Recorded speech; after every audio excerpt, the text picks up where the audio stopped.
ദൈവത്തിന് തോന്നും. അതാണ് ഈ പുതുക്കാൻ വരുമ്പോൾ. ആദ്യകാലങ്ങളിൽ ഞാനിങ്ങനെയൊന്നും പറയത്തില്ലായിരുന്നു. എനിക്കറിയാമായിരുന്നു ഇത് തന്നെയാണ്, ഇതിലേക്കാണ് ദൈവം കൊണ്ടുപോകണമെന്ന് അറിയാമായിരുന്നു. പക്ഷേ നിങ്ങളെ ഫ്രഷ് ഹാൻഡ്സ് അല്ലേ, ഫ്രഷ് ഹാൻഡ്സിനോട് ആദ്യം പരിശുദ്ധാത്മാവിനെക്കുറിച്ച് പറഞ്ഞാലൊന്നും അവരുടെ പ്രശ്നം, അവർ തീ നിൽക്കുകയാണല്ലോ. തീ നിൽക്കുന്നവരോട് തീ കെടുത്താനുള്ള മാർഗ്ഗമാണ് പറഞ്ഞു കൊടുക്കേണ്ടത് ആദ്യം. കാരണം ഞാൻ പറഞ്ഞില്ലേ, ഷോജു എന്നൊക്കെ പറഞ്ഞില്ലേ നേരത്തെ, ഇടക്കിട്ട് പോയായിരുന്നു ഷോജു വത്സല. അപ്പോൾ ഞാൻ കൗൺസിലിങ്ങിന് മുമ്പ് അവരോട് പറയും നമുക്ക് കുറച്ച് നേരം പ്രാർത്ഥിക്കാമെന്ന് പറയും. പ്രാർത്ഥിക്കാമെന്ന് പറഞ്ഞാൽ ഞങ്ങളെ പ്രാർത്ഥിച്ചുകൊണ്ടിരിക്കുന്ന സമയത്ത് ഞാൻ അവരോട് പറഞ്ഞു, നിങ്ങളുടെ സ്റ്റാറ്റസ് എന്താണെന്ന് നോക്കട്ടെ, കർത്താവ് എന്നാ പറയണമെന്ന് കേൾക്കാമല്ലോ, നിങ്ങളതിൻ്റെ ഒരു നമ്പർ പറയാൻ പറയും. അപ്പോൾ ഷോജു ഒരു 8 പറഞ്ഞു, വത്സല ഒരു 7 പറഞ്ഞു. പിന്നെ ഞാൻ ഒരു സുവിശേഷത്തിൻ്റെ പേര് പറയാൻ പറയും. അപ്പോൾ ഒരു ലൂക്ക എന്ന് പറഞ്ഞു. അപ്പോൾ എനിക്ക് മനസ്സിലായി, ലൂക്ക 8-ാം അധ്യായം 7-ാം വാക്യമാണ് ഇപ്പം ധ്യാനത്തിൻ്റെ 2-ാം ദിവസത്തെ സ്റ്റാറ്റസ്. 2-ാം ദിവസം 3-ാം ദിവസത്തെ 3-ാം ദിവസം ധ്യാനം എവിടെ നിൽക്കുന്നത് എന്തുണ്ട്, മീറ്റർ റീഡിംഗ് ആണ്. എൻ്റെ മീറ്റർ റീഡിംഗ് ആണ്. എന്താണ്? ലൂക്ക 8:7. നിങ്ങൾക്ക് ഇത് സിമ്പിളാണ്. നിങ്ങൾ ദൈവത്തിനെ വിട്ട് നിൽക്കാത്തവരാണ്, ഇപ്പം ഫങ്ഷനിലായിട്ട് വന്നതല്ല, ദൈവത്തിനെ വിട്ട് നിൽക്കാത്തവരാണെങ്കിൽ തീർച്ചയായിട്ടും വചനത്തിലൂടെ നിങ്ങൾ സംസാരിക്കും, സ്വപ്നത്തിലൂടെ സംസാരിക്കും. ആ അച്ഛൻ്റെ കാര്യം പറഞ്ഞത്, ആൻ്റണി ഒക്കാമച്ചൻ, ജർമ്മൻ. അങ്ങയുടെ പ്രശ്നം എന്താണെന്നറിയോ? അപ്പം അങ്ങേര് ഇങ്ങനെ പെട്ടുപോയി ആ പ്രോജക്റ്റ് ക്യാൻസലാകാൻ പോകണമെന്ന് പറഞ്ഞപ്പോൾ ഈ സിസ്റ്ററിനോട് പറഞ്ഞില്ലേ, സിസ്റ്റർ എന്താ ചെയ്യണമെന്ന് പറഞ്ഞില്ലേ. അപ്പോൾ സിസ്റ്റർ എന്താ പറഞ്ഞത്? അച്ഛൻ പോയി ഉടമ്പടി എടുക്കാൻ പറഞ്ഞില്ലേ. ഉടമ്പടി എടുത്തു കഴിഞ്ഞിട്ട് ആ ദിവസം സിസ്റ്റർ ഒരു സ്വപ്നം കണ്ട്. സിസ്റ്റർ ഈ അച്ഛൻ്റെ മേടെ പോയിട്ടില്ല, അച്ഛൻ്റെ മുറികൾ കണ്ടിട്ടില്ല.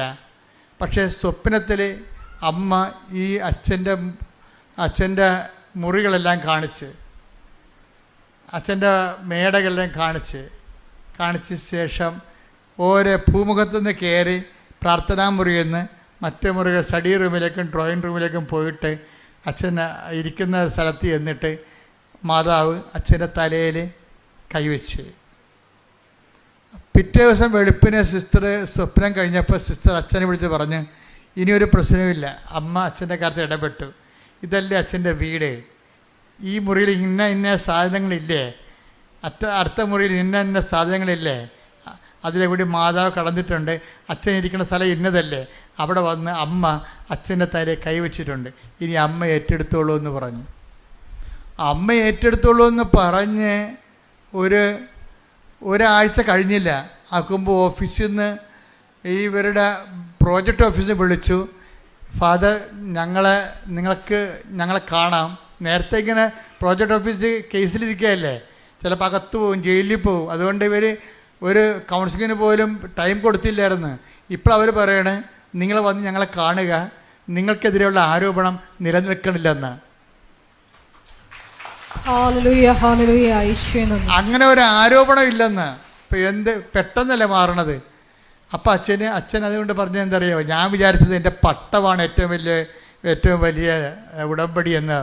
പക്ഷേ പരിശുദ്ധ അമ്മയുടെ ഉടമ്പടി നമുക്ക് പറഞ്ഞറിയിക്കാൻ പറ്റാത്ത അച്ഛൻ്റെ സാക്ഷ്യങ്ങൾ കേൾക്കണം. കാര്യത്തെ ഒരു ജീവിത പ്രശ്നം ഉണ്ടായാൽ അച്ഛനാണെങ്കിലും ശരി, ആരാണെങ്കിലും ശരി, അമ്മ മാത്രമേ അഭയമുള്ളൂ. കൈയടിച്ച് സ്തുതിക്കട്ടെ.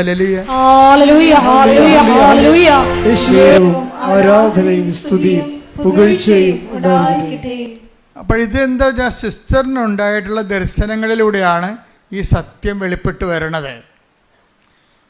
അതുകൊണ്ട് തന്നെയാണ് ഉടമ്പടിയുടെ ഒരു ടൈം കഴിഞ്ഞു കഴിഞ്ഞാൽ നമ്മൾ ഉടമ്പടി സത്യസന്ധരാണെന്നും ദൈവത്തോട് അടുപ്പമാണെന്ന് കണ്ടു കഴിഞ്ഞാൽ ദൈവം നമ്മളെ ദർശനങ്ങൾ കൊണ്ടും സ്വപ്നങ്ങൾ കൊണ്ടും ദൈവത്തിൻ്റെ സാന്നിധ്യം നമ്മളെ അറിയിച്ചുകൊണ്ടിരിക്കും. ഉടമ്പടിയാണ് സാന്നിധ്യത്തിൻ്റെ ഏറ്റവും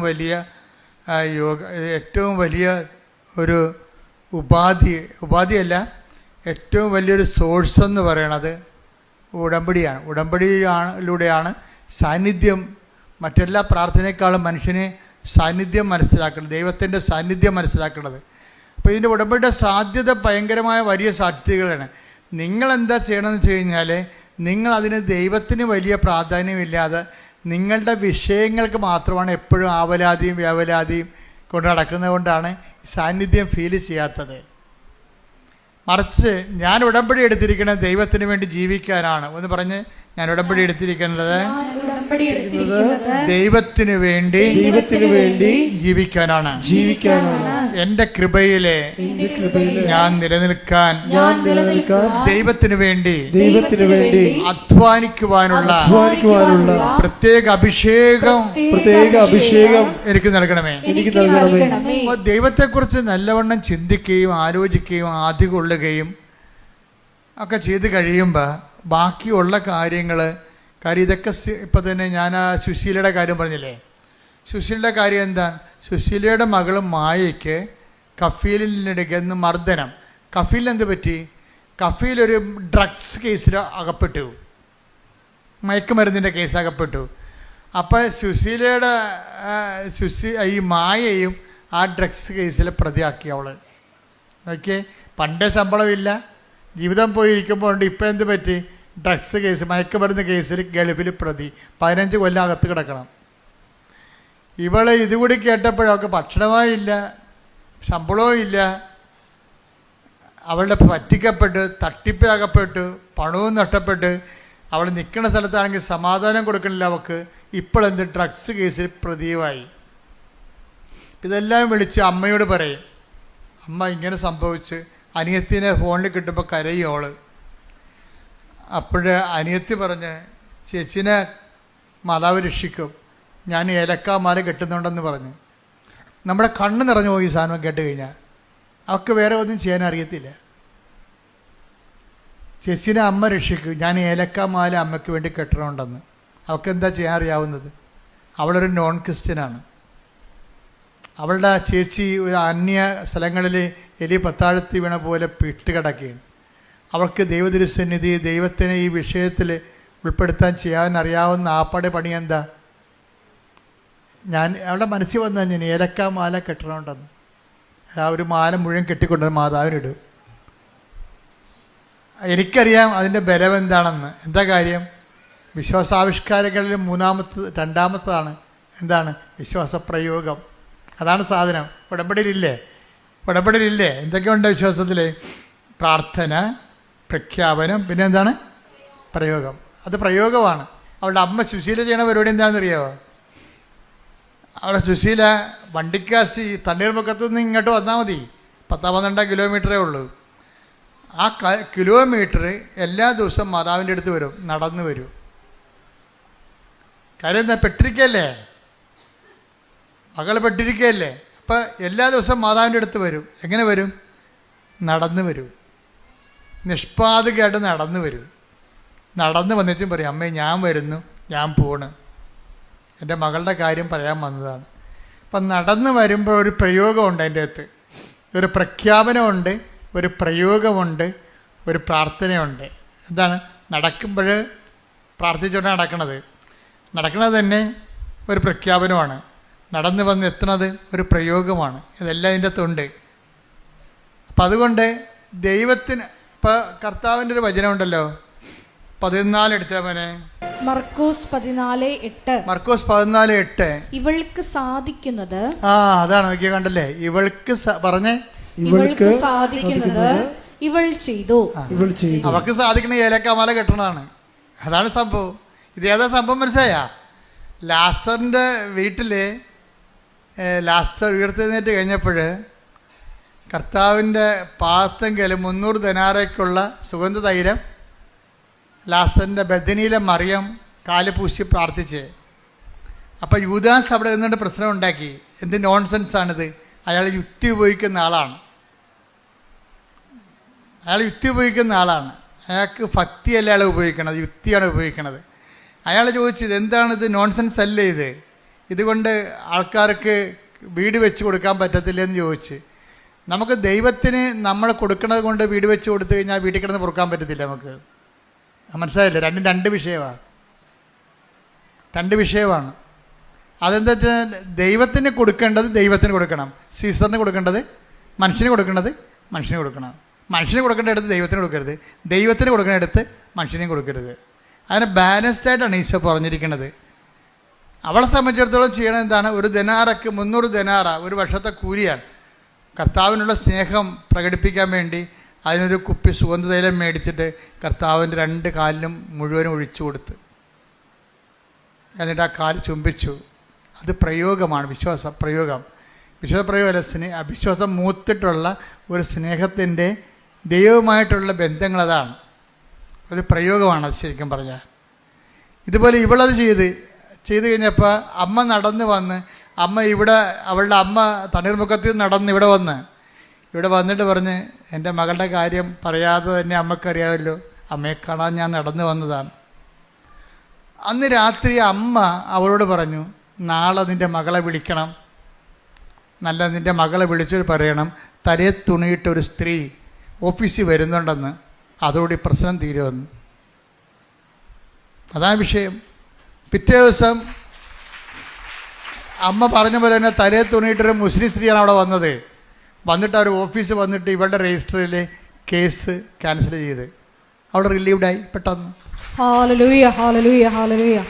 അപ്പം എന്ത് ചെയ്യണം? ഒരു വിഷയത്തിന് എവിടെയാണ് അതിൻ്റെ കുറിഞ്ഞിരിക്കണത്, അവിടെ എന്ത് ചെയ്താൽ ശരിയാവുമെന്ന് ആർക്കറിയാം? അമ്മയ്ക്കറിയാം. അപ്പോൾ നമ്മൾ പറയും ചെയ്യേണ്ടതൊക്കെ ഞാൻ ചെയ്യിച്ചോളാം, നിങ്ങൾ ചെയ്യേണ്ട കാര്യം ഞാൻ പറഞ്ഞാൽ ഈശോയെ കൊണ്ട് ചെയ്യിക്കേണ്ട കാര്യമൊക്കെ ഞാൻ ചെയ്യിച്ചോളാം, നിങ്ങളെന്താ ചെയ്യേണ്ടത്? അവൻ പറഞ്ഞ പോലെ ചെയ്യുക. കൈയടിച്ച് കർത്താവ് സുഡാലി. അപ്പോഴീ ഉപ്പും ഉടമ്പടിയിലെ ഉപ്പും അതുപോലെ തന്നെ എണ്ണയും ഇതൊക്കെ ഉപയോഗിക്കുമ്പോൾ നിങ്ങളെ വിശ്വാസ പ്രയോഗത്തിലാണെന്നുള്ള കാര്യം മനസ്സിലാക്കണം. അതിന് നമുക്ക് വേണ്ട മൗലിക വികാരമെന്ന് പറയുന്നത് ദൈവസ്നേഹമാണ്. വിശ്വാസം മൂത്തിട്ടാണ് ദൈവസ്നേഹം ഉണ്ടാകുന്നത്. യൂത്തിനൊക്കെ ഉണ്ടാകുന്നൊരു പ്രശ്നം എന്ന് വെച്ച് കഴിഞ്ഞാൽ, യൂത്ത് ഈ ഉടമ്പടി എടുക്കുന്നത് കൊണ്ട് തന്നെ ചില സമയത്ത് അവർക്ക് ചില നെഗറ്റീവ് അനുഭവങ്ങൾ, നിങ്ങളുടെ ഒരു കൗണ്ട് ഡൗൺ വരും ചില സമയത്ത്. എന്താ പറയുന്നത് വെച്ച് കഴിഞ്ഞാൽ, ഇപ്പം നിങ്ങൾ ഉദാഹരണത്തിന് ഇപ്പം നിങ്ങൾ അച്ഛൻ്റെ എല്ലാ ദിവസവും ഒരു സാക്ഷ്യം അല്ലെങ്കിൽ ഒരു ഡെയിലി ബ്രെഡ് നിങ്ങൾ ഷെയർ ചെയ്യുന്നു, നിങ്ങളുടെ ഗ്രൂപ്പിൽ ഷെയർ ചെയ്തേ, ഉടനെ അവരെന്ത് ചെയ്യും? ദൈവത്തിനെ കാണുമ്പോൾ തന്നെ പല്ലിളിക്കണ പിശാചുക്കളുണ്ടാവും. നിങ്ങളുടെ കൂട്ടുകാരായിരിക്കും. ചിലപ്പോൾ നിങ്ങളെ ക്യാൻസൽ ചെയ്ത് കളയും, ബ്ലോക്ക് ചെയ്ത് കളയും. അപ്പോൾ നിങ്ങൾക്ക് സന്തോഷമായില്ലേ? നിങ്ങൾക്ക് പറ്റാത്ത ആൾക്കാരിൽ നിന്ന് നിങ്ങൾക്ക് ബ്ലോക്കിങ് കിട്ടുമ്പോൾ തന്നെ ആ സ്ഥാനം പോയി കിടത്തില്ലേ? ആ സ്ഥാനം ആ ഗ്രൂപ്പിൽ കിടന്നാൽ മോശമാണ്. അച്ഛൻ പറഞ്ഞ് മനസ്സിലായില്ലേ? നിങ്ങളെ വിചാരിക്കും, അയ്യോ ഞാനിങ്ങനെ ഇവർക്ക് സെൻഡ് ചെയ്യും, ഇവർ മതം മാറ്റമാണെന്ന് കരുതുക, അല്ലെങ്കിൽ എന്നെ ഒരു ഭക്തി ആയിട്ട് കരുതുക. ഞാൻ ഭക്തിയൊന്നും അല്ല, എനിക്ക് തൽക്കാലം IELTS പാസ്സാകാനുള്ള അഭ്യാസം മാത്രമേ ഉള്ളൂ, അവർക്കറിയാൻ പാടില്ല. പറഞ്ഞ മനസ്സിലായില്ല? അത് നമ്മുടെ രഹസ്യ ധാരണകൾ നിങ്ങൾ വിവേചിക്കണം. നിങ്ങൾ എന്തുകൊണ്ട് ഷെയർ ചെയ്യുന്നില്ല കൂട്ടുകാർക്ക്? അതിൻ്റെ കാരണം നിങ്ങളിതൊരു 3 മാസത്തുള്ള അഭ്യാസമായിട്ടാണ് എടുത്തിരിക്കുന്നത്. ഒക്കട്ടെ കിട്ടണേ ഊട്ടി പോയ ചട്ടി, അതുകൊണ്ടാണ് ഷെയർ ചെയ്യാത്തത്. ഞാൻ ഈ 3 മാസത്തെ അഭ്യാസത്തിന് വേണ്ടി എടുത്തിരിക്കുന്ന കാര്യം എൻ്റെ കൂട്ടുകാരുടെ മുമ്പിൽ ഞാനൊരു ഭക്തിഭ്രാന്തിയായിട്ട് അറിയപ്പെടേണ്ട ആവശ്യമില്ലല്ലോ എന്ന് വിചാരിച്ചുകൊണ്ട് നിങ്ങൾ ഷെയർ ചെയ്യത്തില്ല. നിങ്ങളുടെ ആന്തരിക വിചാരങ്ങളെ കർത്താവ് വിവേചിച്ചിരിക്കുന്നു, കർത്താവ് നിങ്ങളെ വിധിക്കുന്നു. ഈ വിധിയിൽ നിന്ന് രക്ഷപ്പെടാൻ വേണ്ടി മര്യാദയ്ക്ക് ഷെയർ ചെയ്ത് രക്ഷപ്പെടുന്നതാണ് നല്ലത്. ചെറുപ്പക്കാർക്കും ഇതുപോലുള്ള അബദ്ധങ്ങൾ സംഭവിക്കാം. നിങ്ങളുടെ കൂട്ടുകാരെല്ലാം ഒരു മേനിക്കെങ്കിലും സ്വയം ഹ്യൂമനിസ്റ്റിൻ്റെ മാനവികൻ്റെ കുപ്പായമെടുത്ത് അടിഞ്ഞിട്ടുള്ള പാർട്ടിയാകും.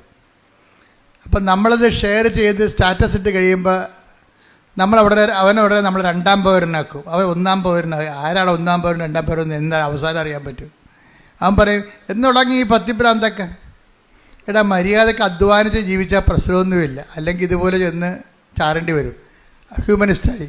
അപ്പോൾ നമ്മളവർക്ക് അവനാണ് വലിയ, അവനൊരു കുന്തും അറിയത്തില്ല. ദൈവത്തെ അറിഞ്ഞില്ലെങ്കിൽ എല്ലാം അറിയാം. ദൈവത്തെ അറിഞ്ഞില്ലെങ്കിൽ തീർന്നില്ലേ?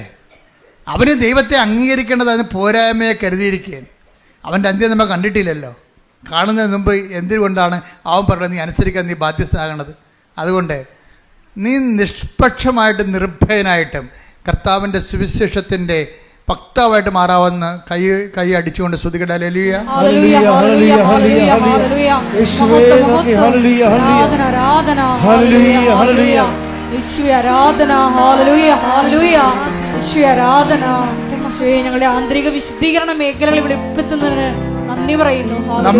നമ്മൾക്ക് ജനക്കൂട്ടത്തെ കാണുമ്പോൾ നമുക്ക് എന്താ തോന്നേണ്ടത്?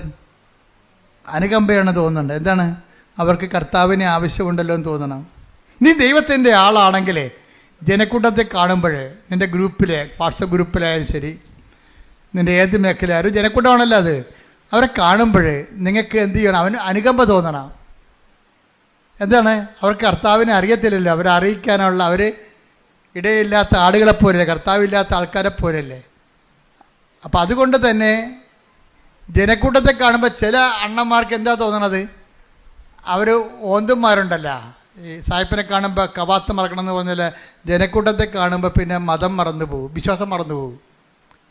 ജനക്കൂട്ടത്തെ കാണുമ്പോൾ വിശ്വാസം മറക്കണത് ആരാണ്? ബിസിനസ്സുകാരായിരിക്കും, ഒരു സംശയമില്ല. എന്താ കാര്യം? ഇപ്പം നീ ക്രിസ്ത്യാനിയാണെന്ന് പറഞ്ഞു കഴിഞ്ഞാൽ നിൻ്റെ വസ്തു മുസ്ലിം മേടിക്കത്തില്ല, ഹിന്ദു മേടിക്കത്തില്ല. കേരളത്തിൽ ജാതീയത ശക്തമല്ലേ. അപ്പം അതുകൊണ്ട് എന്നാ ശരി, എനിക്ക് മതമില്ലെന്ന് പറഞ്ഞാൽ മതിയല്ല, മതമില്ലാത്ത ജീവനാണെന്നൊക്കെ പറഞ്ഞാൽ മതിയല്ലേ. എനിക്ക് മതമില്ല, ഞാൻ നിരീശ്വരവാദിയാണെന്ന് പറയുമ്പോൾ എൻ്റെ ചരക്ക് എല്ലാവരും മേടിക്കും. അപ്പോൾ മറ്റുള്ളവർ ചരക്ക് വിറ്റഴിക്കാൻ വേണ്ടി നീ ദൈവത്തിന് ഒറ്റിക്കൊടുത്തിട്ടുണ്ടെങ്കിൽ നീ ഇന്ന് മാപ്പ് പറയണം ഇവിടെ ഉടമ്പടിയിൽ വെച്ച്. കർത്താവേ, ഇതെല്ലാം കടന്നു പോകുന്നതാണ്, കടന്നു പോകുന്നത് നീ മാത്രമാണ്. ഞാൻ നിന്നെ മറ്റുള്ളവർക്ക് വേണ്ടി ഞാൻ എൻ്റെ ഐഡൻറ്റിറ്റി വെളിപ്പെടുത്താതിരുന്നിട്ടുണ്ടെങ്കിൽ, ഐഡൻറ്റിറ്റി തള്ളിപ്പറഞ്ഞിട്ടുണ്ടെങ്കിൽ കർത്താവേ മാപ്പ് ചോദിക്കുന്നു. ശ്രുതികട ഹല്ലേലൂയ. വിശ്വാസത്തിൻ്റെ ആവിഷ്കാരങ്ങൾ എന്തൊക്കെയാണ്? ഒന്ന് പ്രാർത്ഥന, രണ്ടാമത്തത് എന്താണ്? പ്രഖ്യാപനം, മൂന്നാമത്തത് എന്താണ്? പ്രയോഗം. ഈ പ്രാർത്ഥന കഴിഞ്ഞിട്ട് ഈ പ്രഖ്യാപനം എന്ന് പറയുമ്പോൾ ഉള്ള വിഷയം വെച്ചാൽ, ഈ പ്രഖ്യാപനം ആദ്യം നടത്തേണ്ടത് എവിടെയാണെന്ന് അറിയാമോ? തെരുവീതിയിലല്ല, സ്വന്തം വീട്ടിലാണ് നടത്തേണ്ടത്. വിശ്വാസം പ്രഖ്യാപിക്കേണ്ടത് എവിടെയാണ്? ആദ്യം സ്വന്തം വീട്ടിലാണ് പ്രഖ്യാപിക്കേണ്ടത് ആദ്യം. കാര്യം വിശ്വാസത്തിനെതിരായിരിക്കും ഭർത്താവ്, അല്ലെങ്കിൽ ഭാര്യ, അല്ലെങ്കിൽ മകൻ, അല്ലെങ്കിൽ മകള്. അവൾ കേൾക്കും, അയ്യോ അവൾ കേൾക്കും, അവളെല്ലാം പറയും. അതുകൊണ്ട് ഞാൻ പ്രത്യക്ഷക്കാരനെ ചുണ്ടിൻ്റെ താഴെ പ്രത്യക്ഷ പ്രാർത്ഥനയുള്ള വിശ്വാസികളുണ്ട്. എന്താ കാര്യം? മകള് കേൾക്കും, അവൾക്ക് ഇഷ്ടപ്പെടത്തില്ലെന്ന്. അപ്പം തന്നെ നിന്റെ കാര്യത്തിൽ തീരുമാനമായില്ലേ? അതാണ് ഈശോ പറഞ്ഞ 10:32 മനുഷ്യരുടെ മുമ്പിൽ ഏറ്റു പറയണമെന്ന്. അപ്പോൾ അവൾ കേട്ടാലും അവൻ കേട്ടാലും, അവന് പ്രാന്ത് കയറിയാലും പിശാച് കയറിയാലും ചാടിപ്പോയാലും നീ നിൻ്റെ വിശ്വാസം പ്രഖ്യാപിക്കണം. എവിടെയാണ്? ഒരുത്തൻ വിശ്വാസം പ്രഖ്യാപിക്കേണ്ടത് ആദ്യമായി അവൻ്റെ വീട്ടിൽ തന്നെയാണ്. ക്ലിയർ അല്ലേ? ആ, എന്താ കാര്യം നീ ഇത് പറയാൻ കഴിയും? ജെയ്സി എന്ന് പറഞ്ഞൊരു മോളെ ഈ ദിവസം സാക്ഷ്യം പറഞ്ഞു. അവളുടെ സാക്ഷ്യം എന്ന് പറയുന്നത്, അവളുടെ മകന് ഉടമ്പടിയിലൊന്നും വിശ്വാസമില്ല, ഉപ്പിലും വിശ്വാസമില്ല. ഇപ്പം എൻ്റെ പ്രശ്നം വെച്ചാൽ, പക്ഷേ അമ്മ ഇവൻ്റെ മകനെ സ്വിറ്റ്സർലൻഡിലാണ് അവൻ MBA പാസ്സായതാണ്. പക്ഷെ അവിടെ MBA പാസ്സായെന്ന് പറഞ്ഞാലും ഈ ഇൻറ്റേൺഷിപ്പിന് പോയി ഭയങ്കര ബുദ്ധിമുട്ടാണ്. ഇൻറ്റേൺഷിപ്പിന് പോണ മുമ്പ് അമ്മ പറഞ്ഞ്, എടാ നിനക്ക് ഇൻറ്റേൺഷിപ്പ് കിട്ടാൻ അവിടുത്തെ നാട്ടുകാർ തന്നെ ഉണ്ട്, നിന്നേക്കാൾ വലിയ എക്സ്പീരിയൻസ് ഉള്ള ആൾക്കാരും ക്വാളിറ്റി ഉള്ള ആൾക്കാരും ഉണ്ട്, അവരെടുക്കത്തുള്ളൂ, നമുക്ക് മെറിറ്റില്ല. അതുകൊണ്ട് നീ എന്ത് ചെയ്യണമെന്ന് പറയാം, ഈ ഉപ്പ് കൊണ്ടുപോയി ഇൻറ്റേൺഷിപ്പ് ഓഫീസിൽ ഇടണമെന്ന് പറഞ്ഞു വിശ്വാസപ്രമാണം ചൊല്ലി. അപ്പോഴവൻ പറഞ്ഞു, ഞാൻ ഇടത്തില്ല. അയ്യോ ഇതൊക്കെ എങ്ങനെ ഇതൊക്കെ ചെയ്താൽ വല്ല കാര്യം ശരിയാവുക, അവിടെയൊക്കെ ക്യാമറ ഉണ്ടെന്ന് പറഞ്ഞ്. അപ്പോൾ അമ്മ പറഞ്ഞു, ക്യാമറ ആയതുകൊണ്ട് സായിപ്പിനെ കാണുമ്പോൾ കവാത്ത് മറക്കണ, ചില ആൾക്കാർ ക്യാമറ കാണുമ്പോൾ കവാത്ത് മറക്കുകയും. അവൻ പറഞ്ഞു, ഞാൻ നിൻ്റെ കൂടെ വരാമെന്ന് പറഞ്ഞു. നീ ചെയ്യേണ്ട, ഞാൻ ചെയ്തോളാം എന്ന് പറഞ്ഞു. നിന്നെ അവിടെ ഇടിപ്പിക്കണ കാര്യമാണ്. ഇൻറ്റേൺഷിപ്പ് ഓഫീസിൽ പോയി അമ്മ കൊണ്ട് അവൻ നിൽക്കുമ്പോൾ അവിടെ ഉപ്പിട്ടിട്ട് വിശ്വാസപ്രമാണം ചൊല്ലി, മാതാവേ ഞങ്ങൾക്ക് കഴിവില്ല, ഞങ്ങൾക്ക് മെറിറ്റില്ല, ഇത് നോട്ട് ബൈ മെറിറ്റാണ് വർക്ക് ചെയ്യേണ്ടത്, ഉടമ്പടി അതിനുവേണ്ടി ഞാൻ ഉടമ്പടി ചെയ്തിരിക്കണം, അതുകൊണ്ട് ഈ മകനെ ഇവിടെ ഇൻറ്റേൺഷിപ്പിൽ എടുക്കണമെന്ന് പറഞ്ഞു. എക്സ്പീരിയൻസിന് പല നാട്ടുകാർക്ക് സീറ്റില്ല, അവന് സീറ്റ് കിട്ടി. അത് കഴിഞ്ഞപ്പോൾ പിന്നെ ആ കമ്പനി, വേറൊരു കമ്പനി അവനെ ജോലിക്ക് വിളിച്ചപ്പോൾ അമ്മ പറഞ്ഞേ, എടാ മകനെ ഉടമ്പടി ഉപ്പുണ്ട്, നമുക്കൊണ്ട് ഇടാമെന്ന് പറഞ്ഞ്. അപ്പോൾ അമ്മ പറഞ്ഞു, അമ്മ അതൊക്കെ ശരിയാകുക, അവിടെയൊക്കെ ഒത്തിരി ആൾക്കാരൊക്കെ ഉള്ളതാണ്. അപ്പോൾ നമ്മൾ രാത്രി ഓഫീസിൽ പോകാം, രാത്രി ഓഫീസ് അമ്മയുമായിട്ട് ഈ മകൻ്റെ കൂടെ അമ്മ രാത്രി ഓഫീസിൽ പോയിരിക്കുക. എന്നിട്ട് രാത്രി ഓഫീസിൽ പോയി അവിടെ നിന്ന് വിശ്വാസപ്രമാണം ചൊല്ലിയിട്ട് അവിടെ ഉപ്പിട്ടിട്ട് പോകുന്നു. പ്രഖ്യാപനമാണ്, വിശ്വാസ പ്രഖ്യാപനം. അപ്പോൾ നമുക്കൊരു അവസരം കിട്ടുമ്പോഴെന്നെ സംബന്ധിച്ചിടത്തോളം നമ്മൾ ദൈവത്തിന് തോന്നാം, നമ്മൾ ഏത് കാലാവസ്ഥയിലും കർത്താവിനെ തള്ളിപ്പറയത്തില്ല. സുവിശേഷം എന്ന് പറയുന്ന വിശ്വാസം നമ്മളെന്താ കർത്താവ് തുടങ്ങണത് എങ്ങനെയാണ്? വിശ്വസിക്കുക, സുവിശേഷത്തിൽ അനുതപിക്കുക, സുവിശേഷത്തിൽ വിശ്വസിക്കുക. അപ്പോൾ വിശ്വാസം എന്ന് പറയുന്നത് ബേസിക്കായിട്ട് വേണ്ടത് സുവിശേഷത്തിലാണ്. അനുതപിക്കുക, സുവിശേഷത്തിൽ വിശ്വസിക്കുക. അപ്പോൾ ദൈവത്തിൻ്റെ വചനങ്ങളിലും ദൈവത്തിൻ്റെ രക്ഷാകര പദ്ധതികളിലും ദൈവത്തിൻ്റെ പരിപാലന മാർഗങ്ങളിലെയും നമ്മൾ വിശ്വാസത്തിലെടുക്കണം. എന്നിട്ട് ആ വിശ്വാസത്തെ നമ്മൾ പ്രയോഗിക്കണമാണ് ഉപ്പിടുമ്പോൾ. ഉപ്പ് അവൻ പിന്നെ ഒരു ഗുണം ചെയ്തു, അവൻ അത്ര മോശക്കാരനല്ല. അവൻ എപ്പോഴും ഈ ഉപ്പൊക്കെ പബ്ലിക്കായിട്ട് ഇടാൻ ബുദ്ധിമുട്ടുണ്ടെങ്കിലും തൈലം പൂശിയിട്ടേ അവൻ ഇറങ്ങത്തുള്ളൂ. അവൻ ഇൻ്റർവ്യൂവിനാണെങ്കിലും വീട്ടിൽ എല്ലാ ഉടമ്പടി തൈലം പൂശിയിട്ട് ഇറങ്ങത്തുള്ളൂ. പക്ഷെ അമ്മ അതിനേക്കാൾ കടുത്ത ആൾക്കാരാണ്. പക്ഷേ നമ്മൾ നോക്കുമ്പോൾ അമ്മയുടെ സാക്ഷ്യം കേൾക്കുമ്പോഴുണ്ടല്ലോ, ഇവന് അവിടെ ജോലി കിട്ടാൻ ഒരു സാധ്യതയുമില്ല. പക്ഷേ അമ്മ മാതാവിൻ്റെ നോട്ട് ബൈ മെറിറ്റ് എന്നല്ലേ, എനിക്ക് കഴിവില്ല, എൻ്റെ കഴിവല്ല, നിൻ്റെ കൃപയെന്നല്ല എൻ്റെ പ്രഖ്യാപനം. നമ്മൾ വിശ്വസിക്കണത് എന്താ പ്രഖ്യാപിക്കണത്? എൻ്റെ കഴിവല്ല, നിൻ്റെ കൃപ. അതിനാണ് ഈ ഉപ്പിടണത്, വിശ്വാസപ്രമാണം ചെല്ലണത്. അപ്പോൾ ആ ജോലി അവന് കിട്ടി. അതിൻ്റെ സാക്ഷിയാണ് അവൻ പറഞ്ഞ കഴിഞ്ഞ ദിവസങ്ങളിൽ. ഞാൻ നിങ്ങളോട് പലപ്പോഴായിട്ട് പറഞ്ഞിരിക്കുന്ന കാര്യങ്ങളെല്ലാം കൃത്യവും കറക്റ്റായിട്ടുള്ള കാര്യങ്ങളും ആയിരക്കണക്കിന് ജനങ്ങൾ അവരുടെ ജീവിതത്തിൽ പ്രാവർത്തികമാക്കി വിജയിച്ച കാര്യങ്ങളാണ്.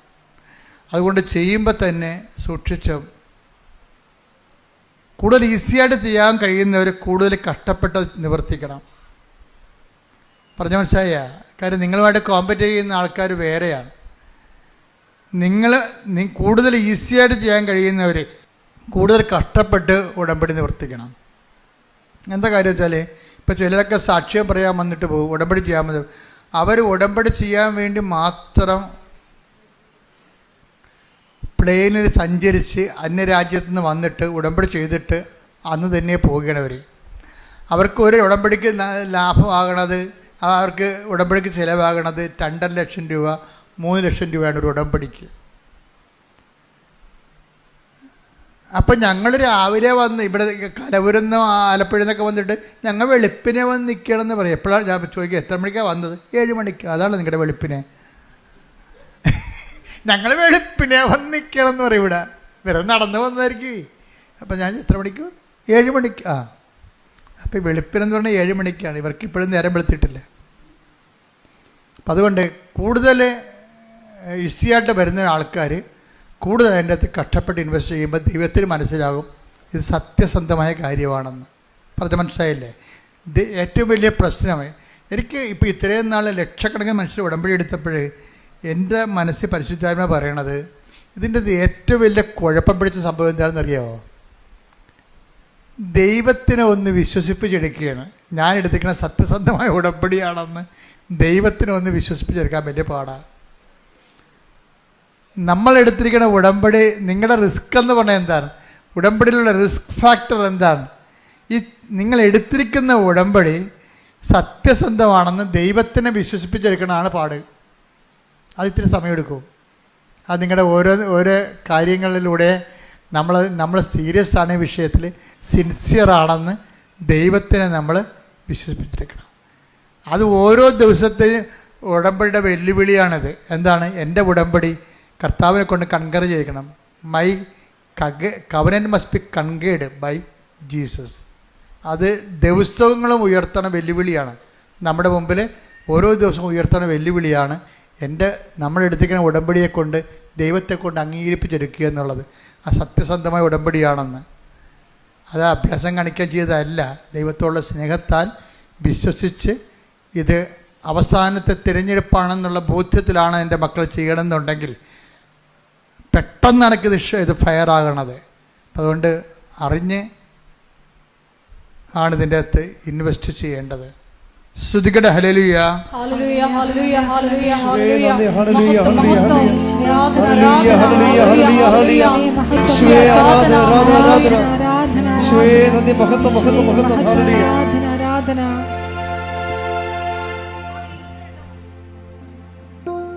നിങ്ങളുടെ കൈകളെ രോഗസൗഖ്യ പ്രാർത്ഥനയുടെ സമയമാണ്.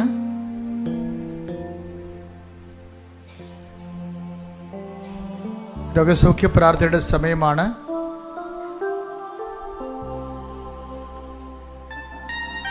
വിവിധ രോഗങ്ങളെ വലയുന്നവർ രോഗാതുരമായ സ്ഥാനങ്ങളിലെ വലത് കൈ വെച്ചുകൊണ്ട് മരുന്നോ ലേപനോ അല്ല, മരുന്നിനും ലേപനത്തിനും സുഖപ്പെടുത്താൻ കഴിയുന്നതിന് ഉള്ള പരിധി നീ തന്നെ നിൻ്റെ ജീവിതത്തിൽ അനുഭവിച്ചറിഞ്ഞതാണ് എന്നുള്ള ബോധ്യത്തോടു കൂടി എവിടെയാണ് വേദന, എവിടെയാണ് ഭാരം, വർഷങ്ങളെ ആയിരക്കണക്കിന് മനുഷ്യർ സൗഖ്യപ്പെട്ട ഈ വേദിയിൽ മാതാവ് നിൻ്റെ കൈകളെ ഇരിക്കുന്ന സ്ഥലത്ത് അമ്മയുടെ കൈകൾ വെച്ചുകൊണ്ട് നിൻ്റെ സൗഖ്യത്തിനായി പ്രാർത്ഥിക്കുന്ന സമയമാണ്. ഞാനും എൻ്റെ സ്വരവും ഒക്കെ ഒരു ദൈവത്തിൻ്റെ ഒരു മീഡിയമായിട്ട് മാത്രം നിൽക്കുന്നതാണ്. കൃപാസനത്തിൽ ജീവനോടെ പ്രത്യക്ഷപ്പെട്ട അമ്മ തന്നെയാണ്. നിങ്ങൾ കൈവെക്കുമ്പോൾ ആ കൈവെക്കുന്നിടത്ത് അമ്മയുടെ കൈകൾ വെക്കുന്നുണ്ടെന്ന ബോധ്യം ഉണ്ടാകണം. എവിടെയാണ് രോഗം? മുതുകിന് രോഗമുള്ളവരുണ്ട്, സ്പോണ്ടിലോസിസ് രോഗമുള്ളവരുണ്ട്, കഴുത്തിന് രോഗമുള്ളവരുണ്ട്, ഉദരത്തിന് രോഗമുള്ളവരുണ്ട്, കരളിന് രോഗമുള്ളവരുണ്ട്, ഹൃദയത്തിന് രോഗമുള്ളവരുണ്ട്, ശിരസിന് രോഗമുള്ളവരുണ്ട്, സർവാംഗം രോഗമുള്ളവരുണ്ട്. അവിടെ എല്ലാ ഇടങ്ങളിലും കൈകൾ വെച്ചുകൊണ്ട് ഇട്ടുമുഴക്കം പോലെ ശ്രദ്ധിക്കട്ടെ, സൗഖ്യത്തിനായി ശ്രദ്ധിക്കട്ടെ. എല്ലാ രോഗങ്ങളും സുഖപ്പെട്ടുകൊണ്ട് ഈ ആരാധനയിലൂടെ അങ്ങയുടെ നാമത്തെ വീണ്ടും വീണ്ടും മഹത്വപ്പെടുത്തണമേ. കർത്താവിന്റെ ഉന്നതമായ നാമത്തിന് സ്വന്തം ചെയ്യുന്ന കർത്താവിന്റെ വിശുദ്ധ പൗരോഹിത്യത്തെ മഹത്വപ്പെടുത്തണമേ. കർത്താവ് സഭയിലുള്ള സാന്നിധ്യം പ്രകടമാക്കണമേ. അമ്മേ, പരിശുദ്ധ അമ്മേ, ദേവമാതാവേ, എല്ലാ മക്കൾക്കും വേണ്ടി മധ്യസ്ഥം വഹിക്കണമേ. ഉച്ച മുതൽ ഉള്ളംകാൽ വരെ അങ്ങയുടെ വിശുദ്ധമായ രക്തത്താൽ കഴുകണമെന്ന് പ്രാർത്ഥിക്കുന്ന കോശങ്ങളിലെ രക്തധമനികളിൽ കർത്താവിൻ്റെ രക്തം പടരട്ടെ. കോശങ്ങളിലെ രക്തധമനികളിൽ ശിഷ്ടമുള്ള ഇടങ്ങളിൽ, അതുപോലെ തന്നെ പിസ്റ്റുലുള്ള ഇടങ്ങളിൽ, പിസിയോടി ഉള്ള ഇടങ്ങളിൽ, മുഴകളുള്ള ഇടങ്ങളിൽ കർത്താവിൻ്റെ രക്തം പടരട്ടെ. രക്തം കട്ടപിടിച്ച അവസ്ഥകളെ യേശു ക്രിസ്തു നാമത്തിൽ മെൽട്ടായി പോകട്ടെ. മക്കളില്ലാത്തവർ, ബോധം മറഞ്ഞവരെ, തളർന്ന് കിടക്കുന്നവരെ, മരുന്ന് ഏൽക്കാത്തവർ, കിടപ്പിലായിപ്പോയിട്ടുള്ളവർ, ഭക്ഷണം കഴിക്കാൻ പറ്റാത്തവർ, വെള്ളം കുടിക്കാൻ പറ്റാത്തവർ, മൂത്രമറിയാതെ പോകുന്നവർ, രക്തമൊഴുകാതെ പോകുന്നവർ, സ്രാവങ്ങളുള്ളവർ, ചെവിന്ന് പഴുപ്പ് വരുന്നവർ, നിർത്താത്ത മൂക്കൊലിപ്പുള്ളവർ, ഉച്ച മുതൽ ഉള്ളംകാൽ വരെ കർത്താവിൻ്റെ വിശുദ്ധമായ രക്തത്താൽ കഴുകപ്പെടട്ടെ. മാരകരോഗങ്ങള്, തീരാവേദികള്, നടുവേദനകള്, കിഡ്നി വേദനകള്, സ്പോണ്ടിലോസിസ് അസുഖങ്ങള്, വളഞ്ഞ നടുവെല്ലുകള്, തുളലുകള്, കുഴഞ്ഞ അസ്ഥികള്, ഓപ്പറേഷന് ശേഷം റോഡുകള് അകത്തായി പോയവര്, ഇനി ഓപ്പറേഷൻ ചെയ്യാൻ പറ്റുകയില്ലെന്ന് പറഞ്ഞവര്, സിസേറിയൻ കാരണം ഇനി മക്കൾ ഉണ്ടാവത്തില്ലെന്ന് പറഞ്ഞവര്, മക്കളില്ലാത്ത ദമ്പതികള്, യേശുവിന്റെ നാമത്തില്, ഓട്ടിസം രോഗികള്, ഹൈപ്പർ ആക്ടിവിറ്റി കുഞ്ഞുങ്ങള്, മക്കൾ ഇല്ലാത്തവര്, പഠിക്കാൻ പറ്റാത്തവര്, വീട്ടിൽ കലഹം ഉണ്ടാക്കുന്നവര്, മദ്യപാനാസക്തികള്, മനോരോഗികള്, എപ്പിലെപ്സി രോഗികള്, അപസ്മാ രോഗങ്ങള്, വിട്ടുമാറാത്ത പനികള്, രോഗങ്ങള്, പീഡകള്, ആദികള്, വ്യാധികള്, അസമാധാനങ്ങള് യേശുവിന്റെ നാമത്തില് മാറിപ്പോകട്ടെ. ശ്രദ്ധിക്കട്ടെ. പരമദിവ്യകാരുണ്യത്തിന് ആരാധനയും സ്തുതിയും പുകഴ്ചയും ഉണ്ടായിരിക്കട്ടെ. എൻ്റെ മക്കളെ, ജീവിത ഭാരങ്ങള്, ജീവിത പ്രാരാബ്ദങ്ങള്, ജീവിത ദുരിതങ്ങള്, ജീവിത സങ്കടങ്ങളുടെ മേൽ ദൈവിക തീരുമാനം ഉണ്ടാകുകയും വിടുതൽ പ്രാപിക്കുകയും ചെയ്യുന്ന സമയമാണ്. ജോലി ഇല്ലാത്തവര്, ജോലി നഷ്ടപ്പെട്ടവര്,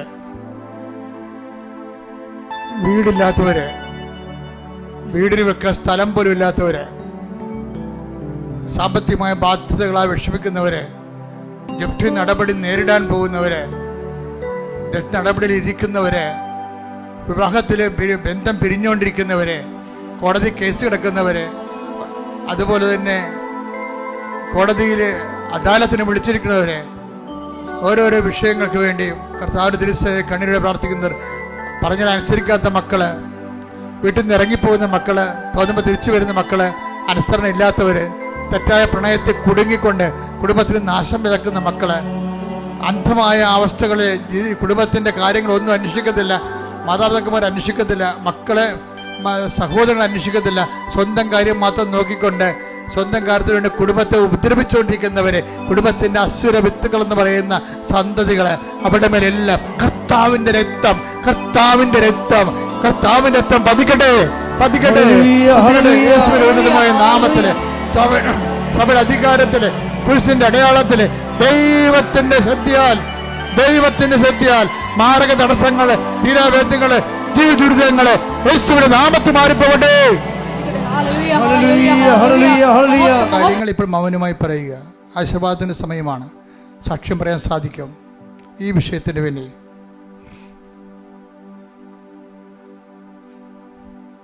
ഓൺലൈനിലുള്ളവരും ശ്രദ്ധിക്കുക. ഈ സമയം മൗനമായി പ്രാർത്ഥിക്കേണ്ട സമയമാണ്.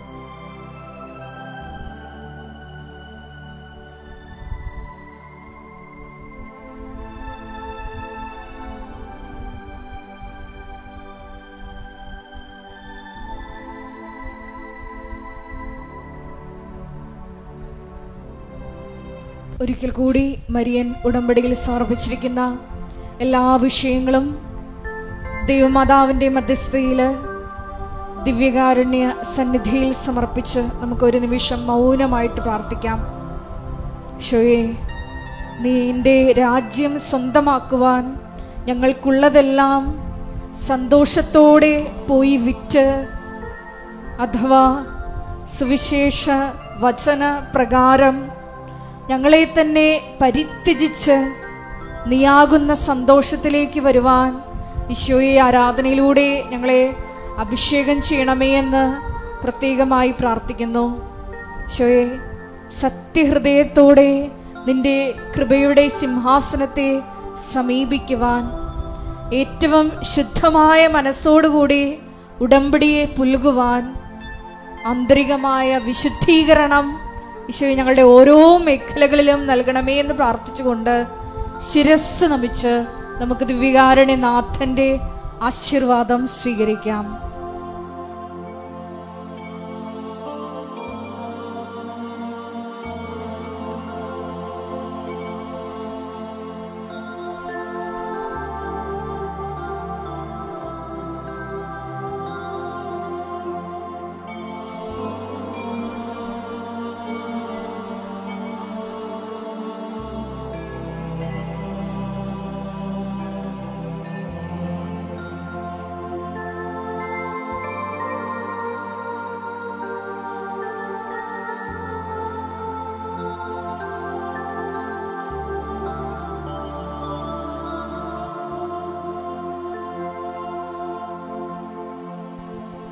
പരിശുദ്ധ പരമമാ ദിവ്യകാരുണ്യമേ, ഇന്നുമെന്നും അങ്ങേക്കാരാധന. പരിശുദ്ധ പരമമാ ദിവ്യകാരുണ്യമേ, ഇന്നുമെന്നും അങ്ങേക്കാരാധന. പരിശുദ്ധ പരമമാ ദിവ്യകാരുണ്യമേ, ഇന്നുമെന്നും അങ്ങേക്കാരാധന.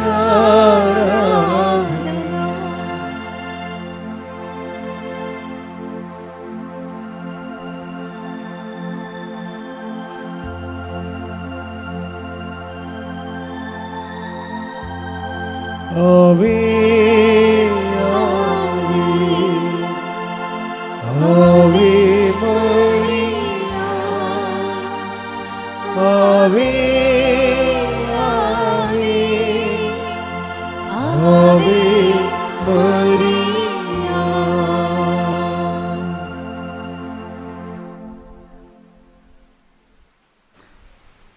ഇടയ്ക്കിടയ്ക്ക് അച്ഛൻ ധ്യാനത്തിലൂടെ ഓരോ കാര്യങ്ങൾ ഓർപ്പിക്കുന്നത്, ഞാൻ ഓർപ്പിക്കുന്നതിനേക്കാളുപരി ആ ആഴ്ചയിൽ കർത്താവ് നമ്മളെ ഓർപ്പിച്ച കാര്യങ്ങളെയാണ് ഞാൻ നിങ്ങളോട് ഷെയർ ചെയ്യണത്. നിങ്ങൾ ഇത് മറ്റുള്ളവർക്ക് ഷെയർ ചെയ്യണം. അവർ രാവിലെ എഴുന്നേൽക്കുമ്പോൾ